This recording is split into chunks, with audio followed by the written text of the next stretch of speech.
નમસ્કાર દર્શક મિત્રો, આપનું સ્વાગત છે અમારી ચેનલ ધાર્મિક કથામાં।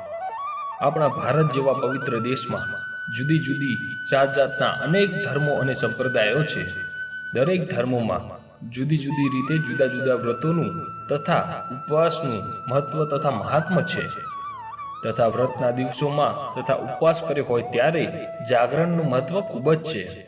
આપણા ઋષિ મુનિઓએ તથા ધાર્મિક આચાર્યોએ આપણને શાસ્ત્રો, ધાર્મિક પુસ્તકો વગેરે દ્વારા દુર્લભ સંપત્તિ અને અમૂલ્ય મૂડી આપી છે।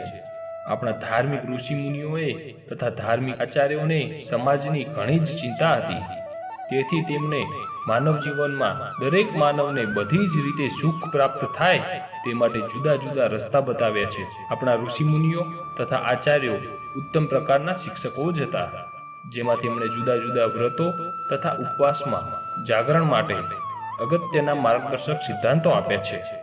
આ પ્રમાણે વ્રત હોય ત્યારે તથા ઉપવાસના દિવસે જાગરણ કરવાનું રાતના 12 વાગ્યા સુધી અથવા સવારના 5 વાગ્યા સુધી જાગરણ કરવાનું કહ્યું છે। મોડા વ્રતમાં બહેનો શિવજી તથા પાર્વતીજીની પૂજા કરે છે તથા ઉપવાસ કરે છે તથા જાગરણ અમુક દિવસોએ રાતના 12 વાગ્યા સુધી અને અમુક દિવસોએ તો અમુક વ્રતમાં સવારના 5 વાગ્યા સુધી જાગરણ કરવાનું કહ્યું છે।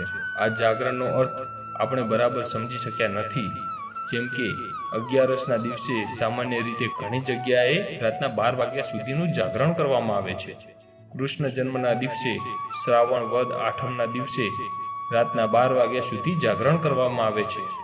ભગવાનનો જન્મ રાતના 12 વાગે થયો હતો, તેથી રાતના 12 વાગ્યા સુધી જાગરણ કરવાનું મહાત્મ્ય ખૂબ જ છે।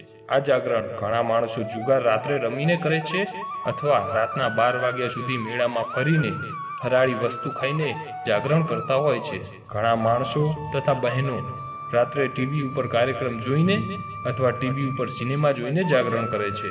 ઘણીવાર તો આખી રાતનું જાગરણ બહેનોનું હોય ત્યારે રાત્રે 12 વાગ્યા સુધી સળંગ 2 કે 3 પિક્ચરો ટીવી ઉપર બતાવવામાં આવે છે, અને જે લોકોનું જાગરણ હોય તે ટીવી ઉપર બેસીને આખી રાત સિનેમા જોવે છે।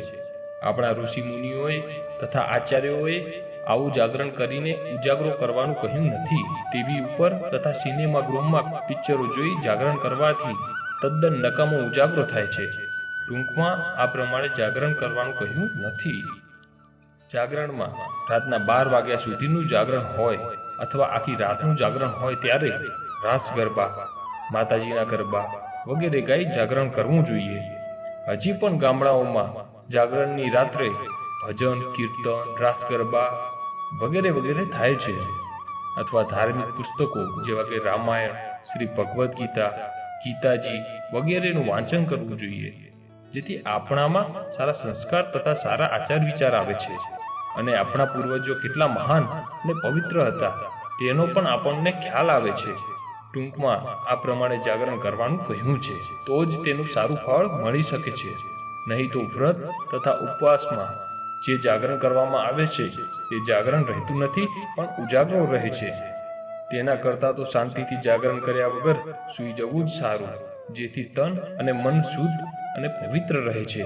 આમ દરેક ધર્મોમાં જાગરણનું મહત્વ ઘણું જ દર્શાવવામાં આવ્યું છે, પણ તે ઉપર જણાવ્યું તે પ્રમાણે ધાર્મિક ગ્રંથોનું વાંચન કરીને જાગરણ કરવાનું કહ્યું છે, નહીં તો ટીવી જોઈને તથા સિનેમા વગેરે જોઈને જાગરણ કરે છે તેના કરતાં તો સૂઈ જવું સારું, જેથી શરીરને, તન તથા મનને શાંતિ મળે છે।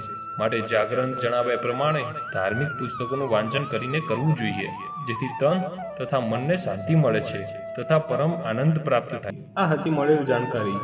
જો તમને વિડીયો પસંદ આવ્યો હોય તો ચેનલને સબસ્ક્રાઇબ કરો અને બેલ આઇકનને જરૂરથી દબાવજો। જય શ્રી કૃષ્ણ।